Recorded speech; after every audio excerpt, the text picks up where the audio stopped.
بسم اللہ الرحمن الرحیم۔ السلام علیکم۔ ایک لڑکا باپ کے انتقال کے بعد اپنی ماں کو اولڈ ہاؤس چھوڑ آیا اور مسلسل اس کی خبر گیری کرتا تھا۔ ایک روز اولڈ ہاؤس سے فون آیا کہ تمہاری والدہ کا آخری وقت ہے، فوراً پہنچو۔ ماں کے پاس جا کر بیٹے نے پوچھا، ماں آپ کو کچھ چاہیے؟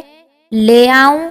ماں نے کہا، بیٹا یہاں اولڈ ہاؤس میں کولر خرید کے رکھ دینا کیونکہ بہت گرمی ہے اور یہاں رہنے والے لوگ بہت تکلیف و پریشانی میں رہتے ہیں۔ ٹوٹے ہوئے شیشوں کو بدلوا دینا تاکہ سردی میں یہ لوگ آرام سے رہیں۔ صحن میں درخت لگوا دینا تاکہ اس کے سائے میں آرام کر سکیں۔ فریج میں اچھی غذا رکھوا دینا۔ کتنی ہی راتیں میں بغیر کھانے کے سوئی ہوں۔ بیٹے نے حیرت سے کہا، ماں آپ دنیا سے جا رہی ہیں اور مجھے یہ درخواست کر رہی ہیں اور پہلے مجھ سے شکایت نہیں کی؟